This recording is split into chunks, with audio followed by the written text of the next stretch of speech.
मधुवन में निष्क्रमणम् मधुवन में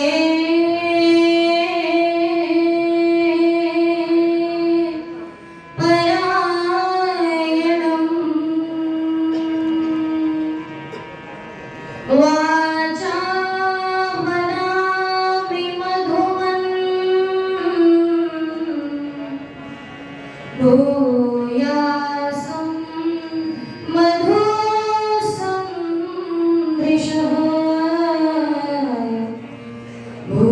भूयासं मधुसंधृशः।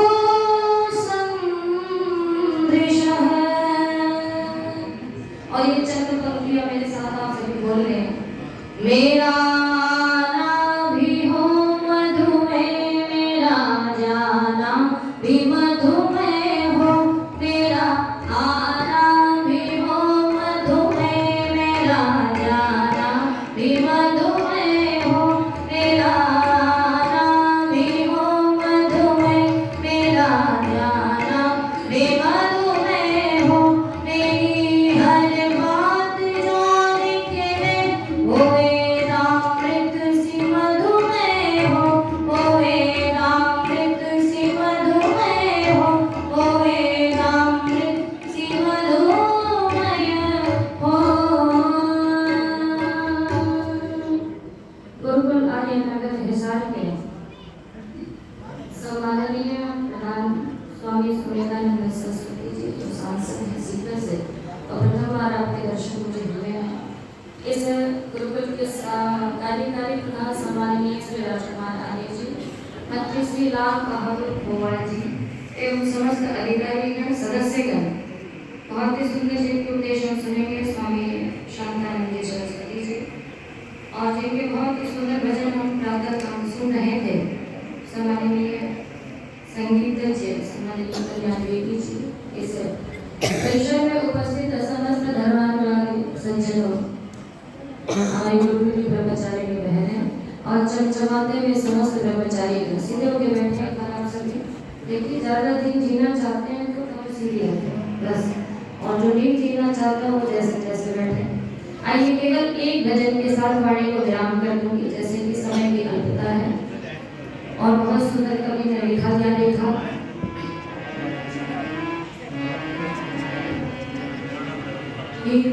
बाजी हार के जीवन की जीत सकान तृष्णा मन की।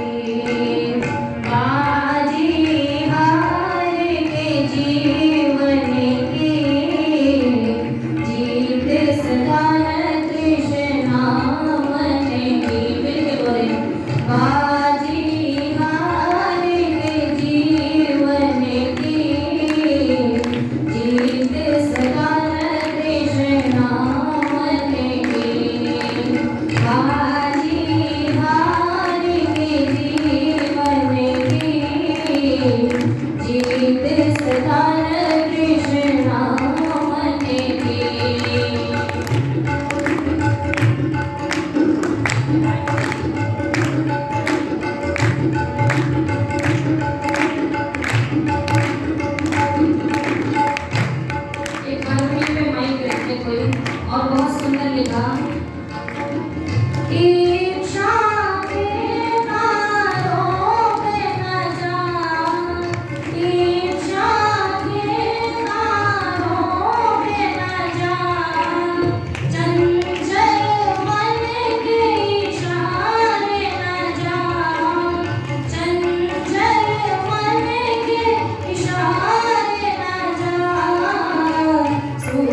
बहुत बहुत धन्यवाद।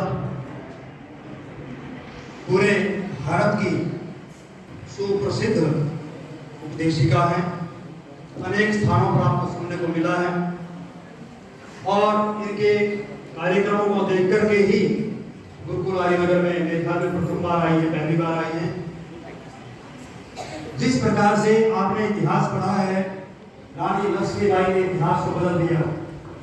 अनेक परिस्थितियां, अनेक हालात आए, सबसे मुकाबला करते करते खूब लड़ी मर्दानी में कुछ झांसी वाली रानी थी, एक कविता लिखवा दी।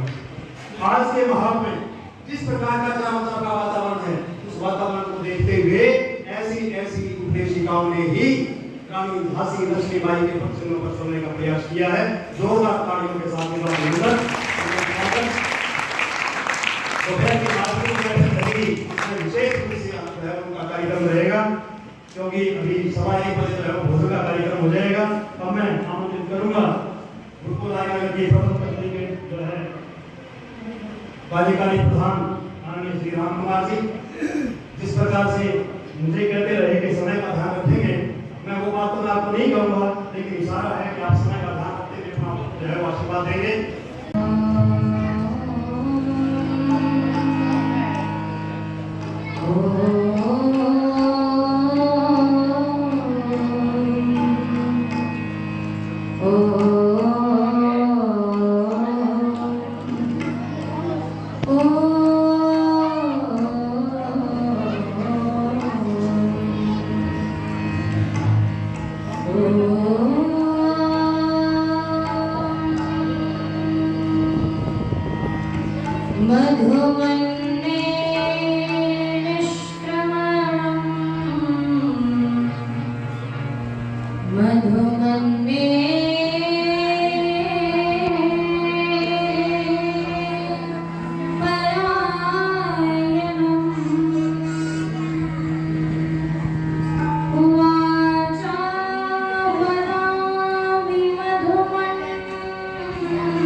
और ये चंद पंक्तियां मेरे साथ गुनगुनाएं आप सभी।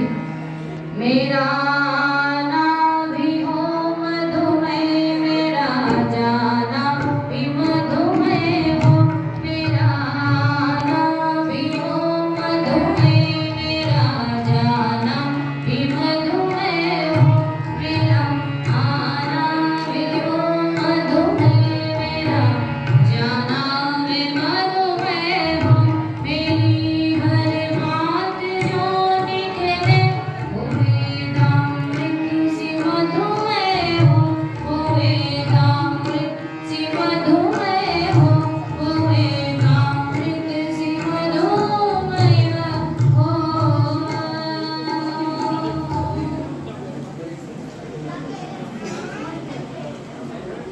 आर्यनगर गुरुकुल हिसार के सम्माननीय आचार्य जी, प्रबंधक जी, इस समाज के इस गुरुकुल के प्रधान और हम सभी के लिए जो प्रेरणा के स्रोत हैं, आर्य जगत के प्रसिद्ध सन्यासियों में जो शीर्ष स्थान रखते हैं और राजनीतिक क्षेत्र में भी जिनका अपना आधिपत्य है, सम्माननीय स्वामी सुमेधानंद सरस्वती जी, जिनके सानिध्य में आपने देवयज्ञ किया है प्रातःकाल, सम्माननीय आचार्य आए हुए समस्त विद्वज्जन, इस सभागार में उपस्थित विभिन्न समाजों से पधारे हुए अधिकारीगण, इनके माध्यम से मैं आपको पहुंची सम्माननीय डॉक्टर सुरेश जी मंच का कुशल संचालन कर रहे हैं। सम्माननीय संचालक महोदय जी, मैं प्रथम बार आपके यहाँ पे आई हूँ, कभी सबके नामों से परिचित नहीं हूँ, इसलिए क्षमा चाहती हूँ। सभागार में उपस्थित चमकते हुए समस्त कर्मचारीगण, जो कन्या गुरुकुल डोबी की चमकती हुई ब्रह्मचारिणियाँ, यहाँ पे बहुत सुंदर उपस्थिति में जो उपस्थित है, हमारी मातृशक्ति का नमन करती हूँ मंच से आप सभी को। आप देखने में थोड़े बहुत दर्शन हो रहे हैं आपके। आइए, बहुत ही सुंदर संगति जिनकी आप देख रहे हैं, मेरे अनुस्राता वीरेंद्र आर्य जी, और बहुत ही सुंदर भजन जिनके आप सुन रहे हैं, आर्य जगत के उच्च कोटि के भजनोपदेशक और संगीत जी संपादकीय श्री कल्याण बेदी जी। देखिए, एक गीत से मैं अपनी विचारधारा को आपसे जोड़ूं,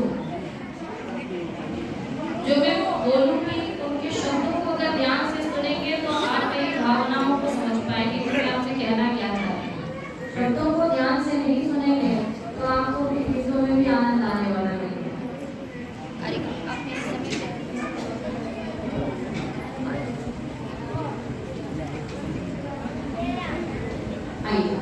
एक छोटे से गीत से अपने विचारधारा को आपसे जोड़ूं। अगर शब्द सरल लगेंगे तो मेरे पीछे पीछे आप सभी बोलेंगे। अभी संचालक महोदय कह रहे थे कि अपना परिचय तो ज्यादा कुछ जानने की जरूरत नहीं है, मैं आप ही की तरफ गुरुकुल से पढ़ी हुई है ना। आज मैं आपके सम्मुख बैठी हूँ, तभी मैं आपकी तरफ गुरुकुल में पढ़ा करती थी। और गुरुकुल में सामान्य स्कूलों में पढ़ने का बस एक ही फर्क विशेष रह जाता है, गुरुकुलों में भी वही शिक्षा आपको मिलती है और वही शिक्षा आपको बाहर भी मिलती है, लेकिन अंतर बस इतना होता है कि गुरुकुलीय शिक्षा में इतिहास की जानकारी आपको बिल्कुल सही सही दी जाती है। जिस इतिहास को पढ़ के हम अपने भारत का भविष्य तय करते हैं, अपने देश का, लेकिन गुरुकुल के इधर जो बाहर की कक्षाएं होती है वो इतिहास की पूरी जानकारी हमें नहीं देती। गुरुकुलीय शिक्षा हमें भारतीय संस्कृति से प्रेम करना सिखाती है, वैदिक संस्कृति से प्रेम करना सिखाती है, और बाहरी शिक्षा हमें पश्चिमी सभ्यता से प्रेम करना सिखाती है। इसलिए अगर अपने देश की आज मान शान को बढ़ाना चाहते हैं ना, तो आए मैं अतिथियों से निवेदन करूंगी, अपने परिवार की एक संतान को गुरुकुल में अवश्य पढ़ाएं। नहीं पढ़ा सकते सभी को, तो एक संतान गुरुकुल को समर्पित करें। और मैं इसलिए कह रही थी कि मेरी परिवार की ये परंपरा है कि घर में जो भी संतान होगी, एक संतान गुरुकुल को समर्पित, और वो समाज के लिए समर्पित होती है। उसी क्रम में मेरे पिताजी ने मुझे गुरुकुल में पढ़ाया और मेरा जीवन समाज को समर्पित है। मेरी 2 पुत्रियां गुरुकुल में पढ़ रही है, सभी छोटीपुरा, और एक पुत्र है। और मेरी भी यही संकल्पना है कि मेरी एक संतान इस समाज की उन्नति में अपना सहयोग करे। ये भावना कहीं जगती है तो गुरुकुलीय शिक्षा में जगती है। आइए छोटे से गीत के साथ अपने विचारधारा को जोड़ती हूँ। क्या जीवन को जानो नौका, प्रभु को पाने का मौका। जीवन को जानो नौका, प्रभु को पाने का मौका। ये जीवन जो यूं ही कमाएगा, प्रभु को मिल नहीं पाएगा। ये जीवन जो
मथुरावन वाले वृंदावन, वृंदावन वाले काशी, काशी वाले जगन्नाथ, जगन्नाथ वाले ना जाने कहाँ भटक रहे, लेकिन फिर भी भगवान के दर्शन नहीं होते, आपको भी नहीं हुए अभी तक।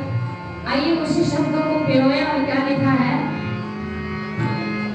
सब जग में प्रभु रमा है, पर मिलता जग में कहाँ है। सब जग में प्रभु रमा है, पर मिलता जग में कहाँ है।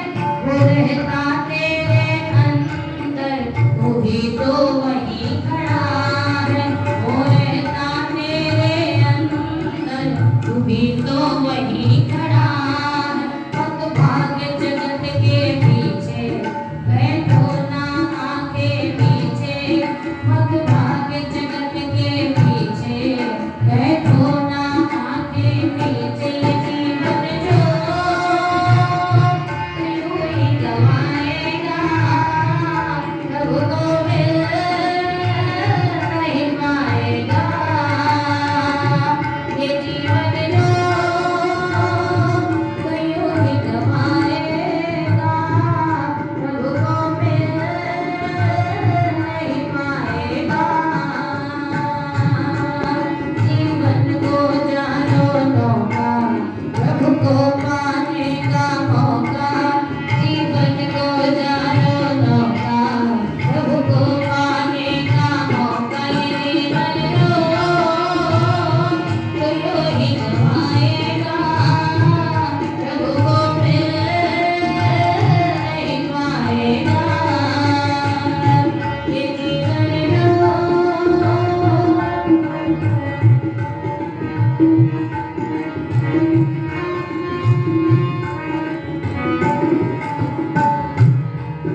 सारी दुनिया को देखा, फिर तेरे दर पर आया। सारी दुनिया को देखा, फिर तेरे दर पर आया।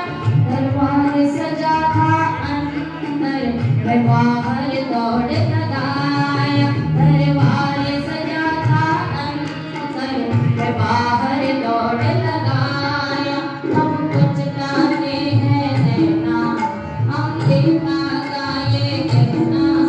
हम कुछ गाते हैं नैना, हम देखना का ये कहना। ये जीवन जो यूं ही गवाएगा, प्रभु को मिल नहीं पाएगा। ये जीवन जो यूं ही गवाएगा, प्रभु को मिल नहीं पाएगा। आपको मेरे साथ बोलते याद हो गया होगा, पर क्या कहेंगे, जीवन को जानो नौका, प्रभु को पाने का मौका। जीवन को जानो नौका, प्रभु को पाने का मौका। ये जीवन जो यूं ही गवाएगा, प्रभु को मिल नहीं पाएगा। ये जीवन जो यूं ही गवाएगा, प्रभु को मिल नहीं पाएगा। प्रभु को मिल नहीं पाएगा, प्रभु को मिल नहीं पाएगा।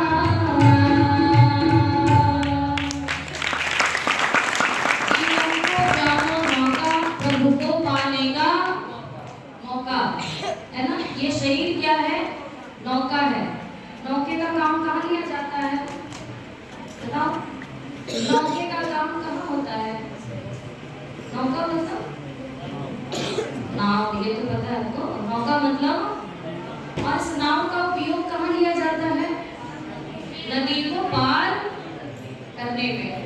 आजकल तो बहुत सारे साधन हैं नाव के बदले में, उसके ऑप्शन में, लेकिन नाव मुख्य साधन होता है जल को पार करने में। ऐसे ही इस संसार रूपी सागर से तर के परमेश्वर को प्राप्त करने का नौका कौन सा होता है, ये मानव शरीर। और ये मौका परमात्मा सभी को देता है ना। आपको भी दिया है, मुझे भी दिया है, सबको दिया है। और जो मौके को यूं ही गवाता है ना, जब मौका मिले तो कहते हैं मौके पे चौके छक्के हमें लगाने चाहिए। अभी लगाया हमारे मोदी जी ने, मौके पे चौके छक्के लगाए ना, हमने उनको प्रधानमंत्री बनाया और उन्होंने मौके को पहचाना, खूब चौके छक्के लगाए, ऐसे ऐसे काम करके दिखाए जिसको करना तो आसान था लेकिन कोई करने को तैयार सब रहते हुए था। और जब चौके छक्के लगाए, नोटबंदी जैसे कार्य को करके हमारे पैसे को खींच खींच के फिर से चुनाव में जीत के वापस आ गए, है ना। कहा जिसने मौके को पहचाना है, जिसने मौके पे सही कदम उठाया है, मौके को पहचान के जो मौके से फायदा उठाता है, वही व्यक्ति जीवन में आगे उन्नति को प्राप्त होता है। और आपको मौका मिला हुआ है, आप सभी ब्रह्मचारियों को इस गुरुकुल में, ये मौका है जीवन में बनने का, है ना, जीवन में ज्ञान अर्जन करने का। जितना आप प्राप्त कर सकते हैं ना, उतनी मेहनत कीजिए। और ये मौका गवा दिया तो फिर जीवन भर दूसरों के लिए तालियां बजाओगे, तुम्हारे लिए तालियां नहीं बजेगी। इसलिए अपने लिए तालियां बजवाना चाहते हो ना, शीर्ष पे पहुंचना चाहते हो, तो इस गुरुकुल के जो समय आपको मिला है ना, शिक्षण काल, इसको कभी भी गंवाना नहीं। जो शिक्षक पढ़ाए, गुरु जी पढ़ाए, उनको बड़ी धैर्य से ग्रहण करना, और जितना जितना इस समय ग्रहण करोगे ना, उतना उतना फायदा आपको फिर बाद में मिलेगा। तो इसमें फायदा चाहिए नहीं चाहिए? चाहिए। आप करते हैं ना, सुबह से लगे हुए हैं काम में। हमने गुरुकुल में जब वार्षिक उत्सव होता था तो हम भी ऐसे परेशान रहते थे, कब कार्यक्रम खत्म होने जाके विश्राम करते, है ना। तो यही सब हमारे जीवन में हमें गुरु के बनाता है। करमजीत जी ने उसको रुपये की राशि देके मेरे भाव को बढ़ाया है, हृदय से धन्यवाद आपका। देखिए, मानव रूपी शरीर में जब मौका परमात्मा ने दिया है ना, उस मौके के साथ बहुत सारी जिम्मेदारियां भी हमें देता है ना। मानव जीवन के 4 लक्ष्य हैं, धर्म, अर्थ, काम और मोक्ष। अन्य किसी विषय पे नहीं जाना, केवल धर्म, है ना। हम धर्म को कितना समझते हैं, धर्म के मर्मों को कितना समझते हैं, ये जानना जरूरी है। आगे आप शिक्षा प्राप्त करोगे तो आपको धर्म समझ में आएगा। और एक वाक्य में समझ ले, जो व्यक्ति धार्मिक होता है उसकी संसार में पूजा होती है। जैसे धर्म क्या है? जिसने जिसको धारण किया। धर्म क्या है? जिसने जिसको धारण किया। अब जैसे अग्नि का धर्म क्या है? अग्नि का धर्म क्या? रोज जैसे करते हैं ना आप सब, क्या है उसका धर्म? उसका गुण क्या है? जलाना। दाहक का अग्नि का धर्म है। और अग्नि कभी अपना धर्म छोड़ती है क्या? आप कभी कहो प्यार से, नहीं मैं आपके लिए हवन कर रहा हूँ, मैं आपको इतनी श्रद्धा से जला रहा हूँ, हे अग्निदेव अगर मेरे हाथ जाए तो तुम जलाना मत। प्रार्थना करके कभी हाथ डाल के देखना, तो क्या अग्नि छोड़ देगी आपको? नहीं छोड़ेगी, क्योंकि अग्नि अपने धर्म को कभी भी नहीं छोड़ती। इसलिए विश्व में अग्नि की पूजा, बोलो, इसलिए विश्व में अग्नि की पूजा होती है। जल कभी भी अपना गुण धर्म नहीं छोड़ता, इसलिए जल की पूरे विश्व में पूजा होती है। प्रकृति कभी अपना गुण धर्म नहीं छोड़ती, इसलिए प्रकृति की विश्व में पूजा होती है। हवा कभी अपना गुण धर्म नहीं छोड़ता, इसलिए उसकी जगत में पूजा होती है। हम करते हैं ना अग्निहोत्र के माध्यम से जड़ चेतन देवताओं की पूजा। इसलिए जीवन में अगर चाहते हो कि तुम पूजे जाओ, आप बड़े होके आपका सभा में सम्मान हो, मर्यादा बने, आपके लिए लोग क्लैपिंग करें, तालियां बजाएं, आप शीर्ष पे पहुंचे, जहां आप बोले तो हजारों लोग आपको सुने। अगर ऐसी भावना आपके हृदय में जगती है ना, तो अग्नि के समान धार्मिक बन जाइए। कभी भी अपने धर्म को छोड़ेंगे नहीं, कभी भी किसी प्रकार का कोई समझौता भविष्य में नहीं करेंगे। इसलिए धर्म को समझना है, और वास्तव में धर्म के मर्म को कोई समझ पाता है तो गुरुकुल में बड़ी संतानें भी धर्म के मर्म को समझ पाती है। और इसी धर्म की रक्षा के लिए गुरुकुल के बड़े ब्रह्मचारी ब्रह्मचारिणियां जगत में माध्यम से वो प्रचार कर सके। आइए आपके लिए भी शुभकामनाएं और एक गीत के माध्यम से अपनी विचारधारा को विराम करूंगी। समय बचा रहे तो आप बोल देंगे, मैं फिर और सुनाऊंगी, ठीक है?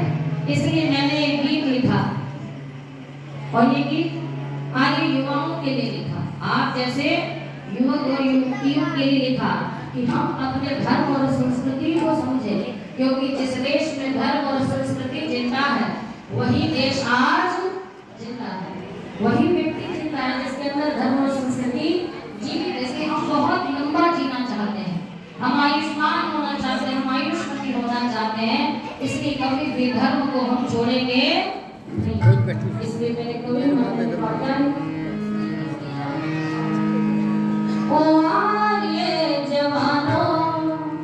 संस्कृति के परवानों हो रहा है भारत में, क्या तुमको माने देगी?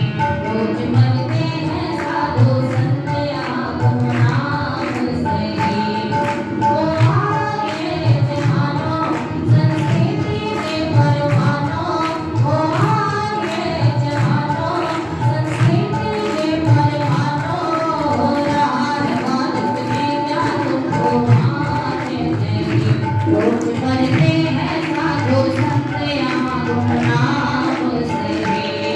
ओ आए जवानों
Thank you.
धन्यवाद। और कहा भारत की संस्कृति को अगर हम पहचानेंगे नहीं और भारत की संस्कृति की रक्षा को लेके हम तत्पर नहीं रहेंगे तो एक दिन हमारा अस्तित्व भी समाप्त हो जाएगा।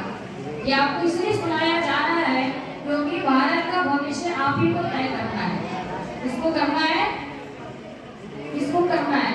स्वामी जी को तय करना है या आपके आचार्य जी को तय करना है? भविष्य में भविष्य कौन है भारत का? कौन है? आप सभी हैं। और आप में जितनी गुणवत्ता आएगी ना उतनी उतनी भारतवर्ष में गुणवत्ता आएगी। इसलिए महर्षि दयानंद ने कहा था कि गुरुकुलों का प्रचार प्रसार बढ़ना चाहिए। महर्षि दयानंद इसलिए चाहते थे कि गुरुकुलों का प्रचार प्रसार बढ़े ताकि जितने जितने गुरुकुल खुलेंगे उतने उतने वहाँ पे शिक्षित होंगे और जितने जितने शिक्षित होंगे उतने उतने हमारे धर्म और संस्कृति की रक्षा को बच्चे तत्पर रहेंगे। लेकिन एक कुचक्र चला हमारे भारतवर्ष में। कभी ऐसा समय था कि गुरुकुलों की संख्या बहुत ज्यादा हुआ करती थी। धीरे धीरे गुरुकुल बंद हो गए। कुछ नगण्य सी स्थिति हमारे देश में आ गई और उसका विशेष परिणाम है कि बच्चे कॉन्वेंट में जाना पड़ने लगे और कॉन्वेंट के बड़े बच्चे ना परिवार को प्रेम करते हैं, ना राष्ट्र से प्रेम करते हैं, ना ही अपनी संस्कृति से प्रेम करते हैं। इसलिए ना आज परिवार सुखी है, ना समाज सुखी है, ना ही राष्ट्र सुखी है। मूल है संतान हमारी। इसलिए महर्षि दयानंद ने कहा था कि प्रत्येक परिवार की संतानों को गुरुकुल में शिक्षित होना चाहिए। इसीलिए पहले के जो राजा महाराजा होते थे ना, श्री राम को आप सभी जानते हैं। मर्यादा पुरुषोत्तम श्री राम को कौन कौन जानता है? हाँ, योगेश्वर श्री कृष्ण को कौन कौन जानता है? अच्छा, ये सारे राजा थे ना हमारे देश के। भारतवर्ष पे राज किया इन्होंने पढ़ाई कहाँ की थी? देखो कितने आपका कितना महत्व है ना। इन सभी की शिक्षा कहाँ प्राप्त हुई थी? जिसको पूरा विश्व पूजता है आज, है ना। सारे विश्व में राम की पूजा होती नहीं होती? सारे विश्व में कृष्ण की पूजा होती है। लेकिन इन्होंने शिक्षा कहाँ प्राप्त किया था? गुरुकुल में। अच्छा, राजा की संतान हो या सामान्य प्रजा की संतान हो, सबकी संतानें पहले गुरुकुल में पढ़ा करती थी। क्यों पढ़ती थी? पहले के लोग वेदों के अनुसार जीवन को जिया करते थे। और वेद क्या कहता है? वेदानधित्य वेदम वा वेदम वापि यथाक्रमम्। कम से कम 4 वेदों को पढ़े। 4 नहीं पढ़ना तो कम से कम 3 पढ़े। 3 नहीं पढ़ना तो कम से कम 2 पढ़ेगा। तो द्विवेदी है, चतुर्वेदी है, वेदी है, कल्याण सिंह वेदी है ना। जिसने 1 वेद को पढ़ा वो वेदी, जिसने 2 वेद को पढ़ा द्विवेदी, जिसने 3 वेदों को पढ़ा त्रिवेदी और जिसने 4 वेदों को पढ़ा चतुर्वेदी। वेदानधित्य वेदम वा वेदम वापि यथाक्रमम्। कम से कम 1 वेद पढ़ना तो अनिवार्य होता था। तब जाके कहा जाता था गृहस्थ आश्रम मान्य से। विवाह संस्कार तभी होता था जब कम से कम 1 वेद का पठन पाठन अच्छी प्रकार से कर ले, तब जाके विवाह संस्कार हुआ करता था। लेकिन आज वेदों से कोई लेना देना नहीं है। इसलिए गृहस्थ में आके गृहस्थी भी लोगों की अब गिनती नहीं, क्योंकि गृहस्थ के सार को समझना है तो वेदों से समझा जा सकता है। लेकिन गृहस्थ के सार को हमने नहीं समझा तो आज ना घर हमारे अच्छे हैं, ना परिवार हमारे अच्छे हैं और राष्ट्र की तो बात ही छोड़ दीजिए, है ना। इन सभी का सुधार किसी ने किया था तो महर्षि देव दयानंद थे। ये सारे लोगों को किसी ने दूर किया था, वो कौन था? महर्षि देव दयानंद, जिसके लिए कवि ने कहा कि ऋषिराज तेज तेरा चहुओर छा रहा है, ऋषिराज तेज तेरा चहुओर छा रहा है, तेरे बताए पद पे संसार आ रहा है और विश्व के कल्याण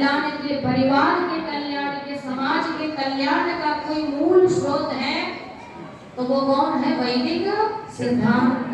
जब तक वैदिक सिद्धांत को आप घर में लागू नहीं करेंगे, घर स्वर्ग नहीं हो सकता। समाज में लागू नहीं करेंगे, समाज सुखी नहीं रह सकता। और राष्ट्र को उन्नत बनाना है तो वैदिक धर्म का आलम्बन हम सभी को करना होगा। इसलिए आइए उस महर्षि का गुणगान करते हुए वाणी को विराम करूंगी। और क्या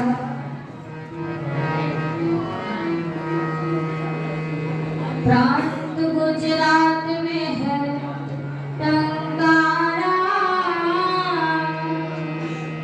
प्रांत गुजरात में है टंकारा, टंकारे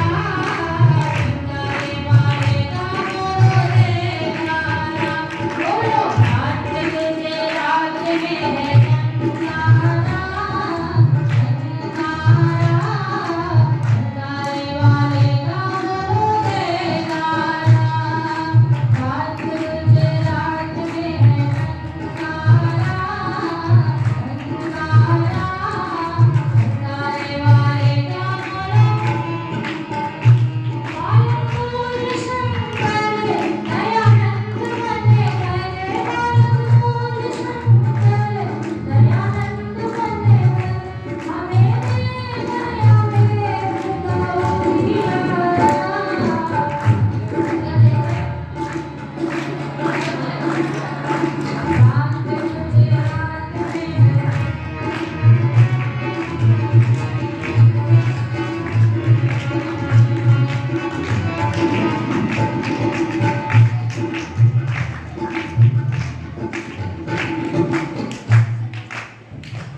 और उस ऋषिवर का गुणगान क्यों कर रहे हैं? अभी सुबह कार्यक्रम चल रहा था ना, और यहाँ पे मंच संचालक सबका गुणगान कर रहे थे, है ना? सबका परिचय दे रहे थे और सबके गुणगान को गा रहे थे कि इन्होंने ये किया, इन्होंने वो किया। और मैं अभी भी आई ना तो किसी की प्रशंसा ही चल रही थी, शायद गुरुकुल में उन्होंने बहुत सहयोग किया था। अच्छा, गुणगान किसका गाया जाता है? जिसने जीवन में कुछ अच्छे काम किए होते हैं, और जो कुछ करे ही ना फिर उसका गुणगान होता है या कुछ और होता है? क्या होता है फिर? जो व्यक्ति अच्छा ना करे और बुरा करे तो फिर क्या होता है? उसका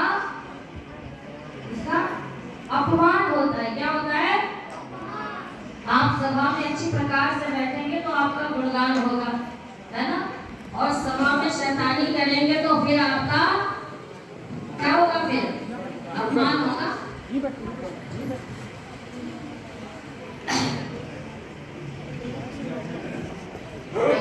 करते हुए स्वामी जी पधार चुके हैं हमारे बीच।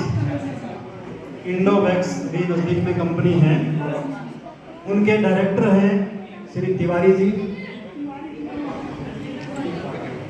डॉक्टर अरुण तिवारी जी हमारे बीच पधारे हैं। जोरदार तालियों के साथ अभिनंदन, स्वागत करिएगा। डॉक्टर साहब का गुरुकुल आर्य नगर में पहुंचने पर, आज के इस उत्सव में पहुंचने पर हार्दिक धन्यवाद, हार्दिक स्वागत, हार्दिक अभिनंदन। नजदीक में आगे जो नहर है, उस नहर के ऊपर एक फैक्ट्री है, कंपनी है, इंडोवैक्स के नाम से प्रसिद्ध है। उस कंपनी के डायरेक्टर हैं। हमारे परिचय में एक बार पहले भी एक जो है वो डॉक्टर थे, जो हम उस समय गवर्नमेंट हाई स्कूल शाहपुर में होते थे, डॉक्टर शिव डेकर शायद, वो हमारे गुरुकुल में विद्यालय में 2-3 बार आए। उनको मुख्य अतिथि के रूप में हमने आमंत्रित किया और भरपूर प्यार और लाड उन्होंने हमें दिया। तो वही उम्मीद के साथ हम आपके दरबार पहुँचे और आपने हमारी इस बात को स्वीकार करते हुए हमारा हौसला बढ़ाया और जो हमारी कार्यकारिणी है उसका हौसला बढ़ाया। और आपने जो ये गुरुकुल देखा है इसको अपने दृष्टिगोचर में स्थापित किया। ये वो संस्था है कि आपके नज़दीक बहुत बड़ी नहर है, सारी सुख सुविधाएं हैं। कभी समय था कि यहाँ सिर्फ एक किला होता था और कोई सुख सुविधाएं नहीं थी।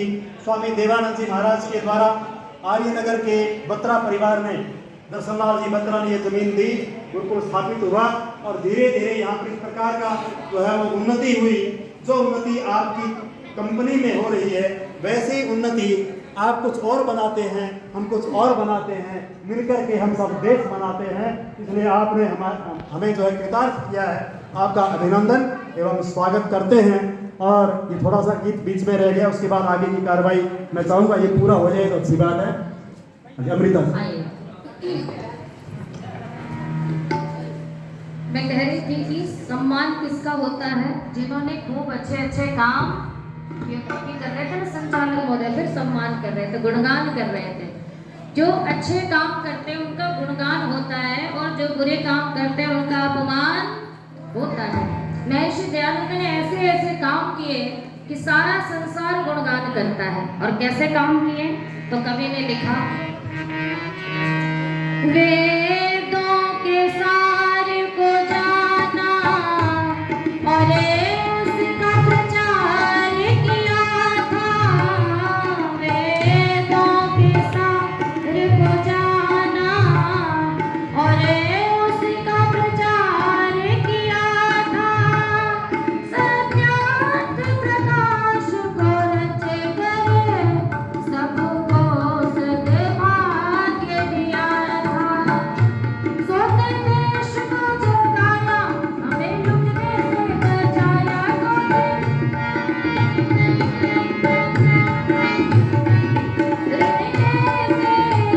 देगा ये जग सारा, रात गुजरात में टंकारा, टंकारा, टंकारे वाले का बोलो।